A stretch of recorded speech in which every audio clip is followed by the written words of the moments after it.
The last time I spoke, one of the main points I kind of spoke about was the importance for everybody to be themselves. I kind of mentioned how at times I would kind of have a stern look on my face, and there would be situations where I'd have people look at me and say, "Hey, is everything okay?" And I'm like, "Yeah, everything's fine." I mean, I don't know what the... And, this whole thought process kind of came to fruition when I was watching, as I mentioned last time, a documentary series called A Football Life, and it was featuring John Madden. There was one part of the documentary where he was talking about becoming the head football coach of the Oakland Raiders, and he was talking about if anybody wanted to have longevity in anything they do, the importance was to be themselves, because people will see through phonies.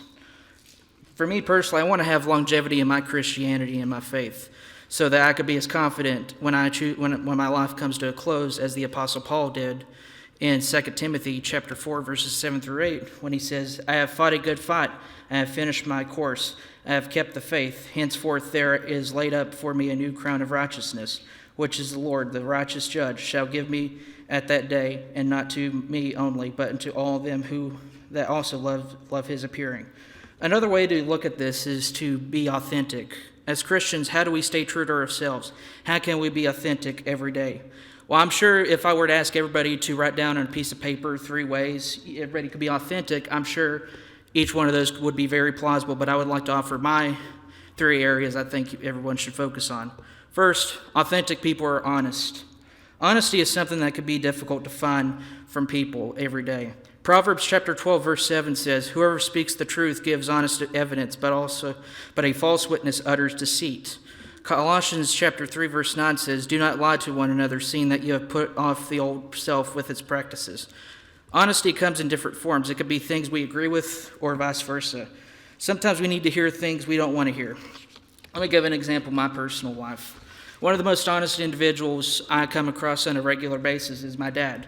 Oftentimes growing up, whenever I would ask for my dad's feedback or his opinion on certain things, there were times he would say things I would agree with and what I wanted to hear, but probably most of the time he would say things I didn't agree with and things I didn't want to hear. That's why if you were to ask my brother or I growing up, we would always be like, "Wow, if Dad actually gives you a compliment, you actually did something right," because he barely even gives those out whatsoever. But as I got older, I realized he did not offer the feedback to make me feel good or anything. He wanted what's best for me. He always offered his honest opinion no matter what is being discussed. Now, with that being said, too, that's not to say my mom's was never honest, because I know my mom would probably watch this later and be like, "Do you think I was honest?" I'm like, "Well, yeah, I'm just using Dad for an example." So, but another way to look at this is there's 2 ways to look at this. It's offering information and affirmation. People will always give you affirmation in certain situations. Honest people will give you the information you need to hear. Next, authentic people are consistent. Hebrews chapter 13, verse 8 says, "Jesus Christ is the same yesterday, today, and forever." Some of the most authentic people out there are great leaders. In order for businesses and organizations to thrive, the actions of leaders need to be consistent. Let me give an example. In 1979, when Bill Walsh became the head football coach of the San Francisco 49ers, he didn't walk in and make any promises and say, "Oh, we're going to win a Super Bowl here within the next few years," even though they did against our beloved Cincinnati Bengals in '81. But I digress. I'm not going to get into that one.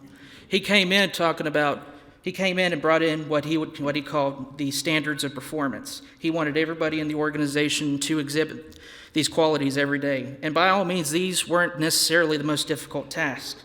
These standards of performance were things such as being fair, demonstrating character, sacrificing for the organization. What made these tasks unique is that Coach Walsh strived to do these every day. Since the standards of performance were important to him, it became important to everybody else. It became important to the players, his coaching staff, the scouts.